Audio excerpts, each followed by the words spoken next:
जय श्री लक्ष्मी नारायण। नमस्कार प्रिय भक्तगणों, स्वागत है आप सभी का।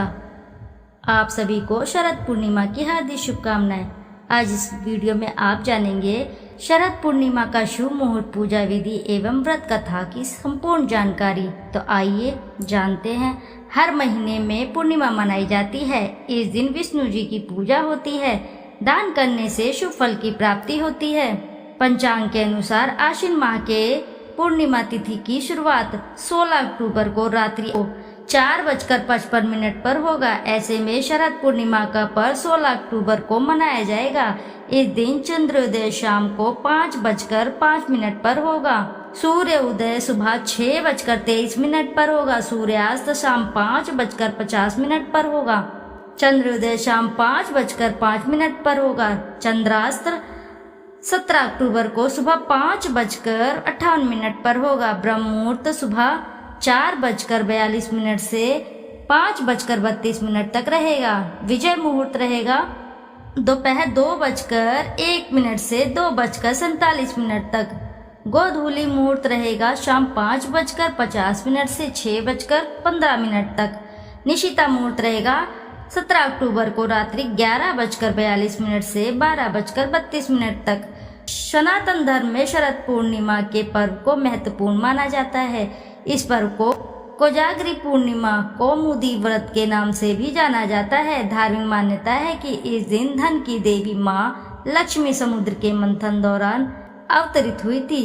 इसी वजह से पूर्णिमा के शुभ अवसर पर विधि पूर्वक माँ लक्ष्मी और जगत के पालनहार भगवान विष्णु की पूजा अर्चना और व्रत करने का विधान है।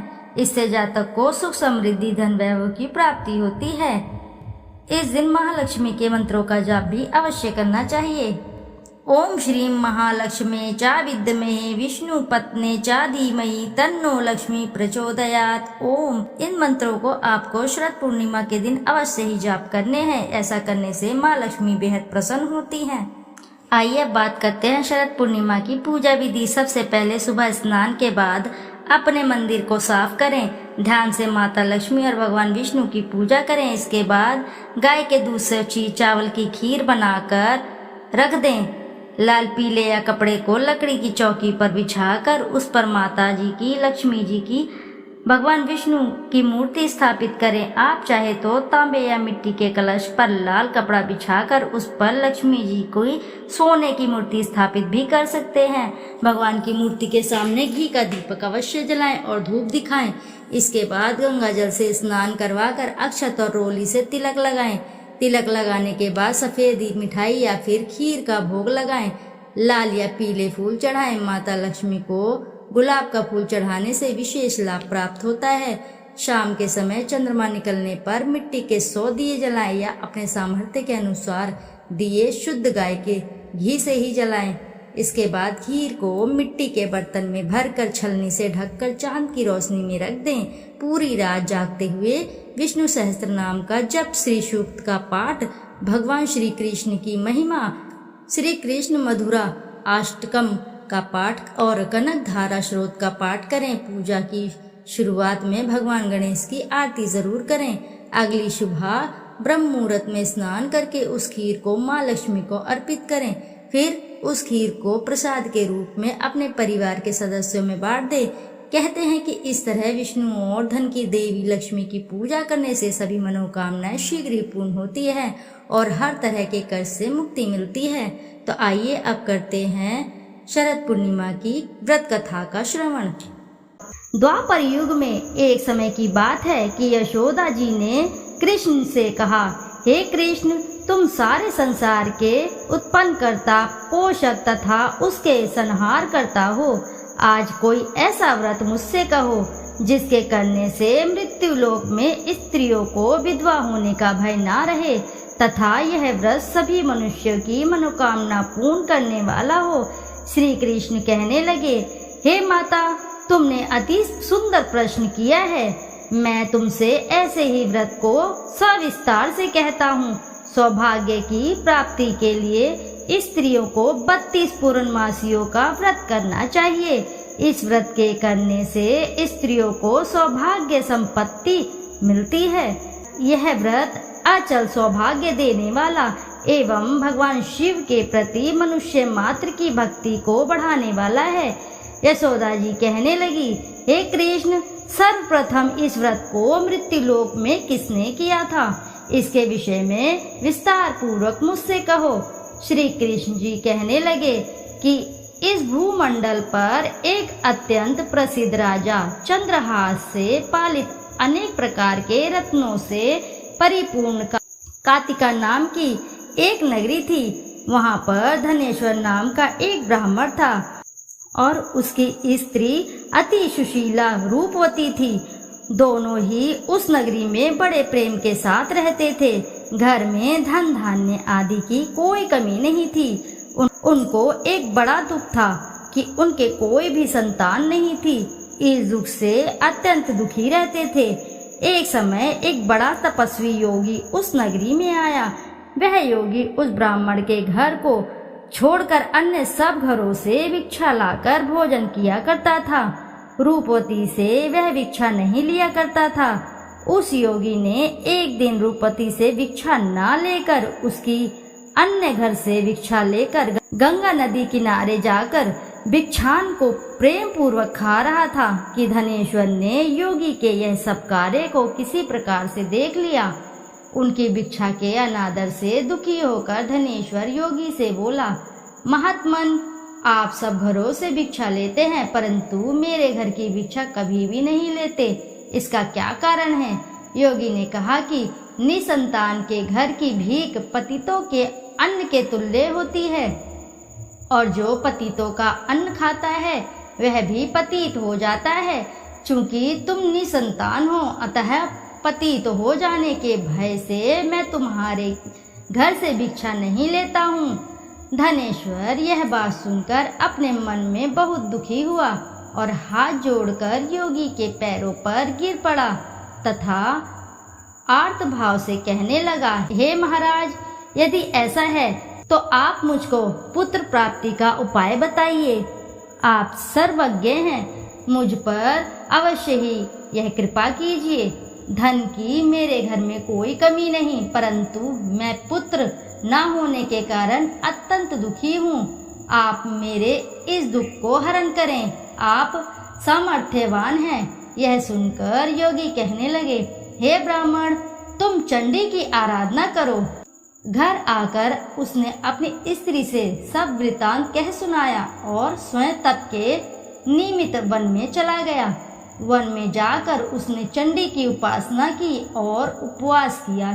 चंडी ने 16वें दिन उसको स्वप्न में दर्शन दिया और कहा, हे धनेश्वर, जा तेरे पुत्र होगा परंतु वह 16 वर्षीय आयु में ही मृत्यु को प्राप्त हो जाएगा। यदि तुम दोनों स्त्री पुरुष 32 पूर्णमासियों का व्रत विधि पूर्वक करोगे तब वह दीर्घायु होगा। जितनी तुम्हारी सामर्थ्य हो आटे के दिए बनाकर शिव जी का पूजन करना, परंतु पूर्णमासी को 32 जो जाने चाहिए। प्रातःकाल होने पर इस स्थान के समीप ही तुम्हें एक आम का वृक्ष दिखाई देगा। उस पर तुम चढ़कर एक फल तोड़कर शीघ्र अपने घर ले चले जाना। अपनी स्त्री से सब वृत्तांत कहना। ऋतु स्नान के पश्चात वह स्वच्छ होकर श्री कृष्ण जी का ध्यान करके उस फल को खा लेगी। तब शंकर भगवान की कृपा से उसको गर्भ हो जाएगा। जब वह ब्राह्मण प्रातःकाल उठा तो उसने उस स्थान के पास ही एक आम का वृक्ष देखा जिस पर एक अत्यंत सुंदर आम का फल लगा हुआ था। उस ब्राह्मण ने उस आम के वृक्ष पर चढ़कर उस फल को तोड़ने का प्रयत्न किया परंतु वृक्ष पर कई बार प्रयत्न करने पर भी वह न चढ़ पाया। तब तो उस ब्राह्मण को बहुत चिंता हुई और विघ्न विनाशक श्री गणेश जी की वंदना करने लगा। हे दयानिधे, अपने भक्तों को विघ्नों का नाश करके उनके मंगल कार्य करने वाले, दुष्टों का नाश करने वाले, रिद्धि सिद्धि के देने वाले, आप मुझ पर कृपा करके इतना बल दें कि मैं अपने मनोरथ को पूर्ण कर सकूं। इस प्रकार गणेश जी की प्रार्थना करने पर उनकी कृपा से धनेश्वर वृक्ष पर चढ़ गया और उसने एक अति सुंदर आम का फल देखा। उसने विचार किया कि जो वरदान से फल मिला था वह यही है और कोई फल दिखाई नहीं देता। उस धनेश्वर ब्राह्मण ने जल्दी से उस फल को तोड़कर अपनी स्त्री को ला कर दिया और उसकी स्त्री ने अपने पति के कथन अनुसार उस फल को खा लिया और वह गर्भवती हो गई। देवी जी की असीम कृपा से उसे एक अत्यंत सुंदर पुत्र प्राप्त हुआ जिसका नाम उन्होंने देवीदास रखा। माता पिता के हर्ष और शोक के साथ वह बालक शुक्ल पक्ष के चंद्रमा की भांति अपने पिता के घर में बढ़ने लगा। भवानी की कृपा से वह बालक बहुत ही सुंदर, सुशील और विद्या पढ़ने में बहुत ही निपुण हो गया। दुर्गा जी की आज्ञा अनुसार उनकी माता ने 32 पूर्णमासी का व्रत रखना प्रारंभ कर दिया था जिससे उसका पुत्र बड़ी आयु वाला हो जाए। 16वां वर्ष लगते ही देवीदास के माता पिता को बड़ी चिंता हो गई कि कहीं उनके पुत्र की इस वर्ष में मृत्यु न हो जाए। इसलिए उन्होंने अपने मन में विचार किया कि यदि यह दुर्घटना उनके सामने हो गई तो वे कैसे सहन कर सकेंगे। अस्तु उन्होंने देवीदास के मामा को बुलवाया और कहा कि हमारी इच्छा है कि देवीदास 1 वर्ष तक काशी में जाकर विद्या अध्ययन करे और उसको अकेला भी नहीं छोड़ना चाहिए, इसलिए साथ में तुम चले जाओ और 1 वर्ष के पश्चात इसको वापस लौटा लाना। सब प्रबंध करके उसके माता पिता ने काशी जाने के लिए देवीदास को एक घोड़े पर बैठाकर उसमें मामा को उसके साथ कर दिया, किंतु यह सब उसके मामा या किसी और से नहीं कही। धनेश्वर सब पत्नी अपने पुत्र की मंगल कामना तथा दीर्घायु के लिए भगवती दुर्गा की आराधना और पूर्णमासी का व्रत करना आरंभ कर दिया। इस प्रकार बराबर 32 पूर्णमासी का व्रत पूरा किया। कुछ समय पश्चात एक दिन वह दोनों मामा और भांजा मार्ग में रात्रि बिताने के लिए किसी गांव में ठहरे हुए थे। उस दिन उस गांव में एक ब्राह्मण की अत्यंत सुंदर, सुशीला, विदुषी और गुणवती कन्या का विवाह होने वाला था। जिस धर्मशाला के अंदर वह और उसकी बारात ठहरी हुई थी उसी धर्मशाला में देवीदास और उसके मामा भी ठहरे हुए थे। संयोगवश कन्या को तेल आदि चढ़ाकर मंडप आदि का कृत्य किया गया तो लग्न के समय वर को धनुर्वात हो गया। अस्तु वर के पिता ने अपने कुटुंबियों से परामर्श करके निश्चय किया कि यह देवीदास मेरे पुत्र जैसा ही सुंदर है, मैं इसके साथ ही लग्न करा दूं और बाद में विवाह के अन्य कार्य मेरे लड़के के साथ हो जाएंगे। ऐसा सोचकर देवीदास के मामा से जाकर बोला कि तुम थोड़ी देर के लिए अपने भांजे को हमें दे दो जिससे विवाह के लग्न का सब कृत्य सुचारू रूप से हो सके। तब उसका मामा कहने लगा कि जो कुछ भी मधुपर्क आदि कन्यादान का समय वर को मिले वह सब हमें दे दिया जाए तो मेरा भांजा इस बारात का दूल्हा बन जाएगा। यह बात वर के पिता ने स्वीकार कर लेने पर उसने अपना भांजा वर बनने को भेज दिया और उसके साथ सब विवाह कार्य रात्रि में विधि पूर्वक संपन्न हो गया। पत्नी के साथ वह भोजन ना कर सका और अपने मन में सोचने लगा कि न जाने ये किसी स्त्री होगी। वह एकांत में इसी सोच में गर्म निश्वास छोड़ने लगा तथा उसकी आंखों में आंसू भी आ गए। तब वधू ने पूछा कि क्या बात है, आप इतने उदासीन व दुखी क्यों हो रहे हैं। तब उसने सब बातें जो वर के पिता व उसके मामा में हुई थी उसको बतला दी। तब कन्या कहने लगी कि यह ब्रह्म विवाह के विपरीत हो कैसे सकता है। देव, ब्राह्मण और अग्नि के सामने मैंने आपको ही पति बनाया है, इसलिए आप ही मेरे पति हैं। मैं आपकी पत्नी रहूंगी, किसी अन्य की कदापि नहीं होंगी। तब देवीदास ने कहा, ऐसा मत करिए क्योंकि मेरी आयु बहुत थोड़ी है, मेरे पश्चात आपका क्या गति होगी। इन बातों को अच्छी तरह से विचार कर लो। परंतु वह दृढ़ विचार वाली थी, बोली कि जो आपकी गति होगी वही मेरी भी गति होगी। हे स्वामी, आप उठिए और भोजन करिए, आप निश्चय ही भूखे होंगे। इसके बाद देवीदास और उसकी पत्नी दोनों ने भोजन किया तथा शेष रात्रि सोते रहे। प्रातःकाल देवीदास ने अपनी पत्नी को 3 नगों से जड़ी हुई एक अंगूठी दी, एक रुमाल दिया और बोला, हे प्रिय, इसे लो और संकेत समझकर स्थिरचित हो जाओ। मेरा मरण और जीवन जानने के लिए एक पुष्प वाटिका बना लो, उसमें सुगंधी वाली एक नवमल्लिका लगा लो, उसको प्रतिदिन जल से सींचा करो और आनंद के साथ खेलो कूदो तथा उत्सव मनाओ। जिस समय और जिस दिन मेरा प्राणांत होगा यह फूल सूख जाएंगे और जब ये फिर हरे हो जाएंगे तो जान लेना कि मैं जीवित हूँ। यह बात निश्चय करके समझ लेना, इससे कोई भी संशय नहीं है। यह समझाकर वह चला गया। प्रातःकाल होते ही वह वहाँ पर गाजे बाजे बजने लगे और जिस समय विवाह के कार्य समाप्त करने के लिए वर तथा सब बारात्री मंडप में आए तो कन्या ने वर को भली भांति से देखकर अपने पिता से कहा कि यह मेरा पति नहीं है, मेरा पति वही है जिसके साथ रात्रि में मेरा पाणी ग्रहण हुआ था। इसके साथ मेरा विवाह नहीं हुआ है। यदि यह वही है तो बताइए कि मैंने इसको क्या बताया था, मैंने इसको क्या दिया। मधुपर्क और कन्यादान के समय जो मैंने भूषण आदि दिए थे उन्हें दिखाए तथा रात में मैंने क्या गुप्त बातें कही थी वह सब सुनाए। पिता ने उसके कथानुसार वर को बुलाया। कन्या की यह सब बातें सुनकर वह कहने लगा कि मैं कुछ नहीं जानता। इसके पश्चात लज्जित होकर वह अपना सा मुंह लेकर चला गया और सारी बारात भी अपमानित होकर वहां से लौट गई। भगवान श्री कृष्ण बोले, हे माता, इस प्रकार देवीदास काशी विद्या अध्ययन के लिए चला गया। जब कुछ समय बीत गया तो काल से प्रेरित होकर एक सर्परात्रि के समय उसको डसने के लिए वहां पर आया। उस विषधर के प्रभाव से उसके शयन का स्थान चारों ओर से विष की ज्वाला से विषैला हो गया, परंतु व्रतराज के प्रभाव से उसको काटने ना पाया, क्योंकि पहले से ही उसकी माता ने 32 पूर्णिमा का व्रत कर रखा था। इसके बाद मध्याह्न के समय स्वयं काल वहां पर आया और उसके शरीर में उसके प्राणों को निकालने का प्रयत्न करने लगा, जिससे वह मूर्छित होकर पृथ्वी पर गिर पड़ा।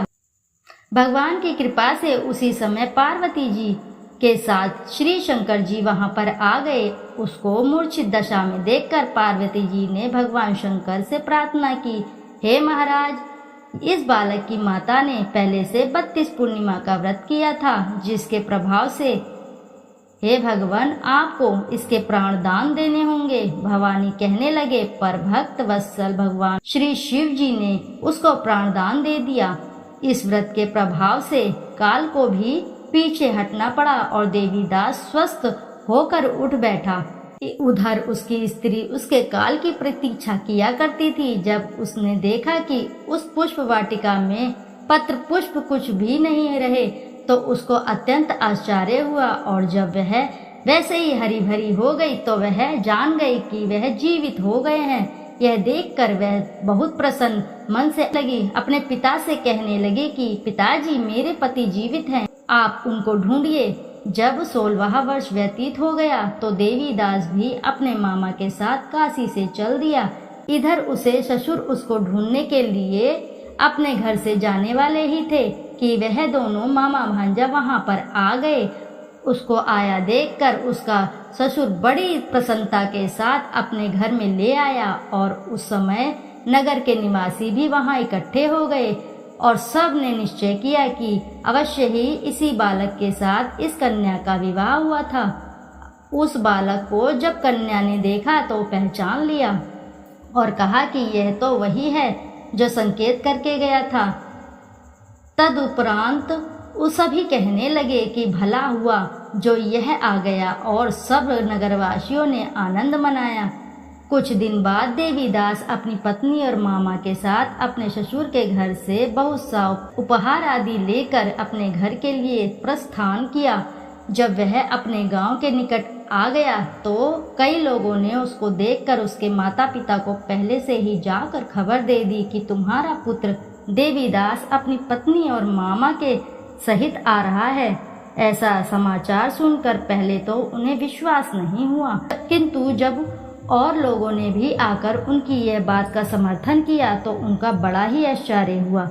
लेकिन थोड़ी देर में देवीदास ने आकर अपने माता पिता के चरणों में अपना सिर रखकर प्रणाम किया और उसकी पत्नी ने अपने सास ससुर के चरणों को स्पर्श किया तो माता पिता ने अपने पुत्र और पुत्रवधू को अपने हृदय से लगा लिया और दोनों की आंखों में प्रेम अश्रु बह चले। अपने पुत्र और पुत्रवधू के आने की खुशी में धनेश्वर ने बड़ा भारी उत्सव किया और ब्राह्मणों को भी बहुत सी दान दक्षिणा देकर प्रसन्न किया। श्री कृष्ण जी कहने लगे कि इस प्रकार धनेश्वर 32 पूर्णिमाओं के व्रत के प्रभाव से पुत्रवान हो गया। जो स्त्रियां इस व्रत को करती हैं वे जन्म जन्मांतर में वैधव्य का दुख नहीं भोगती और सदैव सौभाग्यवती रहती हैं। यह मेरा वचन है, इसमें कोई संदेह नहीं मानना है। यह व्रत पुत्र पौत्रों को देने वाला तथा संपूर्ण मनोकामनाओं को पूर्ण करने वाला 32 पूर्णिमाओं के व्रत करने से व्रती की सब इच्छाएं भगवान शिव की कृपा से पूर्ण हो जाती हैं। तो प्रिय भक्तगणों, सभी प्रेम से बोलो जय शिव शंकर भोलेनाथ की जय। तो आइए प्रिय भक्तगणों, अब करते हैं श्री सत्यनारायण जी की आरती। जय लक्ष्मी रमणा, जय श्री लक्ष्मी रमणा, सत्यनारायण स्वामी जनपातक हरिणा। जय लक्ष्मी रमणा, रत्न जड़ित सिंहासन अद्भुत छवि राजे, नारद करत निराजन घंटा ध्वनि बाजे।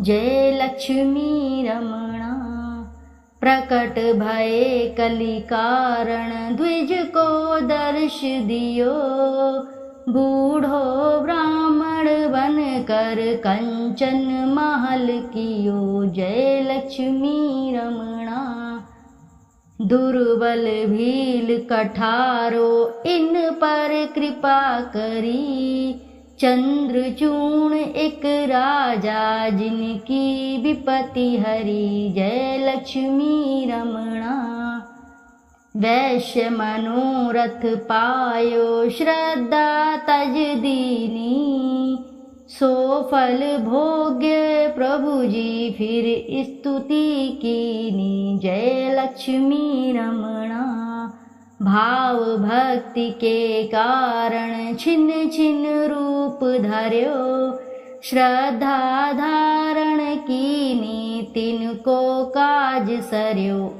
जय लक्ष्मी रमणा, ग्वाल बाल संग राजा वन में भक्ति करी, मन वांछित फल दीनो दीन दयाल हरि। जय लक्ष्मी रमणा, चढ़त प्रसाद सवाया कदली फल मेवा, धूप दीप तुलसी से राजी सत्यदेव। जय लक्ष्मी रमणा, श्री सत्यनारायण जी की आरती जो कोई नर गावे, कहत शिवानंद स्वामी मन वांछित फल पावे। जय लक्ष्मी रमणा।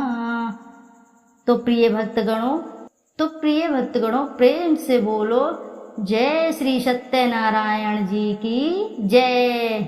यदि आपको कथा अच्छी लगी है तो वीडियो ज़रूर लाइक करें, साथ ही चैनल को सब्सक्राइब करें। एक बार अपनी सच्ची श्रद्धा से कमेंट बॉक्स में ज़रूर लिख दें जय श्री सत्यनारायण जी की जय। फिर मिलते हैं आप ऐसी ही किसी कथा कहानी में, जब तक के लिए नमस्कार।